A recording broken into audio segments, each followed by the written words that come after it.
Good evening. Welcome back. Happy Sunday. If you're watching football, I hope your team has won. Mine is losing big time. But anyway, tonight I am here to spend a few minutes just talking to you about loving yourself to health and wealth. And before I dive into that, or I guess part of diving into that, is sending love, sending good energy, sending everything good that I possibly can to those who have been affected by Hurricane Florence and continue to be affected by Hurricane Florence. One of the ways that we can absolutely love ourselves to health and wealth is by supporting us, loving us as individuals, but also loving those in our communities and loving those who could use a loving, supporting hand right now. And that leads me to my story and my tips and tools for tonight. Watching the forecasts of the hurricane affecting North Carolina, and if you're not from North Carolina or don't know me or just getting to know me, I do live in North Carolina. I used to live on the coast for almost a decade, and so know people who are in those areas that have been affected and have lived in those areas that have seen the most rain. I know Swansboro, for instance, has received about 34 inches of rain, and it is a record at this point. Swansboro is one of the towns where I spent a lot of time hanging out and fishing for the years that I lived there. So absolutely anything that you can do to send love and goodness. If there's any way you can support, willing to support, donations certainly to those areas that have been affected. I'm sure it'll be much appreciated by those who live there. I found myself as this storm was approaching and I was watching the forecasts and the predictions and the descriptions that were used by the media to talk about this being a catastrophic event. And I didn't understand this until today, but I have felt the tension building. I have felt my own stress building as those predictions and forecasts were coming through. I had to stop watching and seeing all the pictures and watching the updates. And as the storm approached here in Western North Carolina, where I currently live, I knew that we were going to be on the edge, that it could have gone really either way, 4 inches of rain or 10 inches of rain, that sort of thing. And of course, power outages, which we did have today at our house. And when that occurred, I decided to sit outside on my porch and write. And I thought, you know what, even without power, even with rain and wind gusts that were happening around, I felt grateful. But I also noticed I felt stressed. I felt anxious. Wow, and I'm feeling myself getting emotional right now, which if you're watching this and you're finding yourself get emotional, allow those emotions out. That is absolutely a tip or a tool to loving yourself. Do not stuff your emotions. Whatever might come up, let it out. Let it out in a healthy, appropriate way.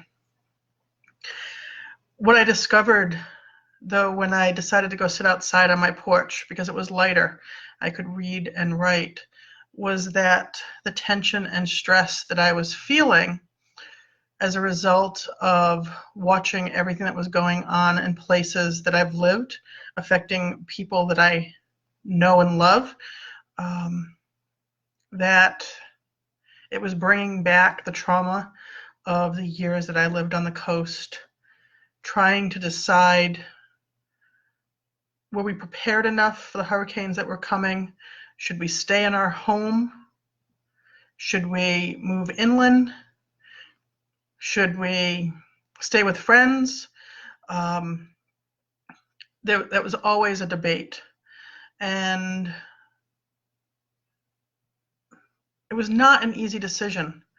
It wasn't always an easy decision because of work, because of money, because on more than one occasion, I heard stories of people who had lived in the area longer than me, that in previous storms, they had made the decision to leave their home and go inland or go to another area that was not supposed to be hit, and found themselves in the worst area of these storms. And not only in the worst area of these storms, but without their support system, not in their own home, and not in their own community, which on some level made that worse. And that certainly happened in 1999, where when Floyd came through, I was living on the coast at the time. Fortunately, I wasn't too affected, lost power for about 8 hours, but inland where I worked, where I considered going, was underwater for months. We were expecting it more to be on the coast, and it actually affected the inland significantly more.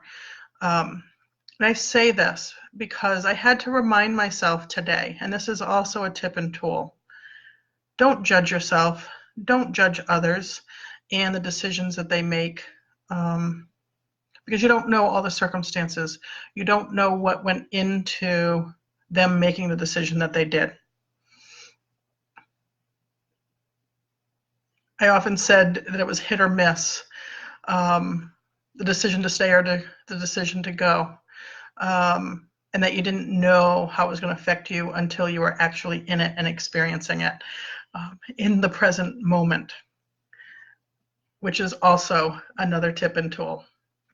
So don't judge yourself, don't judge others. It contributes to stress, it contributes to anxiety. It absolutely does not support you or others in these stressful situations. Stay present. There isn't anything that you can go back and do differently. You can't plan or know what's going to happen in the future. So anything that you can do to stay in the present moment, absolutely do it.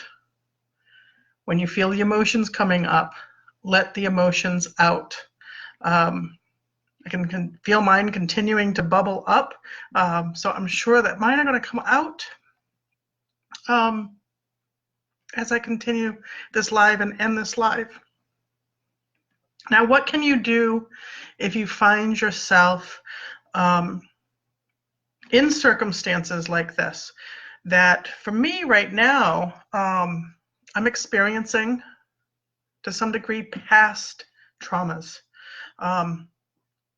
Hurricanes, well, I'll say it, scare me. And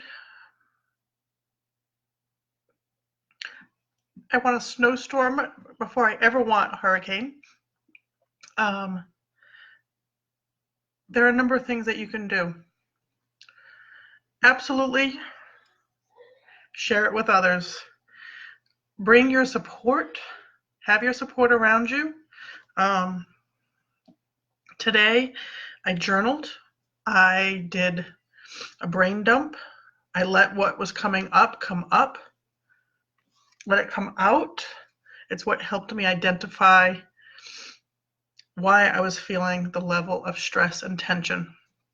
And I can tell you, despite the number of things that I did today to help myself, support myself, because I also gave myself some quiet time to just rest because I could feel all this stress and tension building up.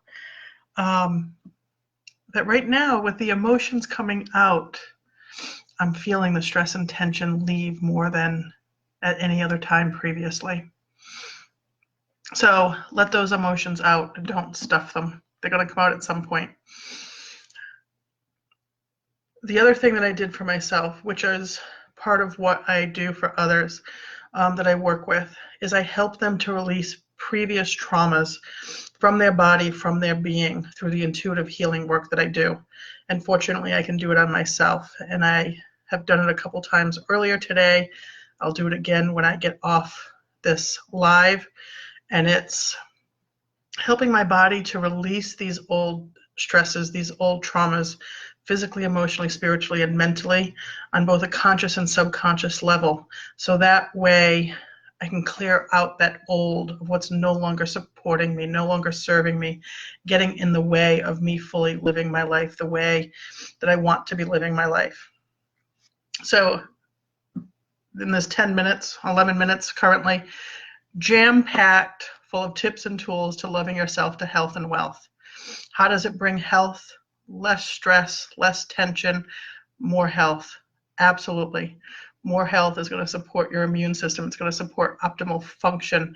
It's going to allow you to do more of what it is that you want to do, and with more ease. Absolutely brings health. How does it bring wealth? Well, in this particular case, the way it's going to bring wealth, if I have less stress, less anxiety, more health, that means when circumstances arise, I'm going to be able to move through it easier.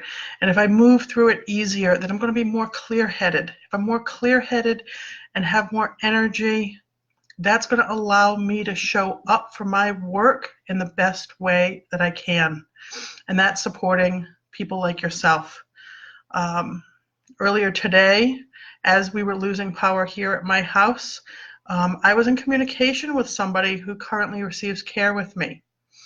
And we had a conversation where I could support her through her, hello, Donna. I could support her through her own stress and tension that she was having. A big part of that was absolutely letting her know that she was not alone. Along with that, support is a big part of what I offer people. It's a big part of what I make sure I have for myself. Another tip or tool to love yourself to health and wealth. Make sure you have that source of support. Earlier today, I was listening to a Marco Polo from someone who I had done a session with, who had a huge release from her own childhood traumas that, well, has been ready to come out. And she was letting me know that things were absolutely moving out, that she was noticing that they were moving out and already opening space for some pretty awesome things to come in. So, as always, if you have questions, if you have comments, feel free to post below the video, whether it's live or you're watching the recording. Lots of tips and tools in this. If you have questions about them, ask those too. And if you want to know more, contact me for a complimentary consultation by going to my website, theintuitivephoenix.com, or contact me through a direct message or again through my website if you are interested in experiencing that healing, that intuitive healing or clearing that I talked about doing for myself today. I help others do that as part of the work that we do together. And on Wednesday evenings, I'm going to do a live healing session. So that way, one, if you're not the person I'm doing it with, you can see what it is that I do. My genius, to toot my own horn, my genius comes through then when I'm actually working with someone. I blow myself away at times. And if you're somebody who wants a complimentary synergy healing session, again, contact me, let me know, and we can talk about that being you. All right, again, sending love to everybody, especially those, I say especially, that sounds strange. Love, though, lots and lots and lots of love to people affected by the hurricane, the impacts of that, but to everybody else as well. Until we connect next time, love y'all. Bye.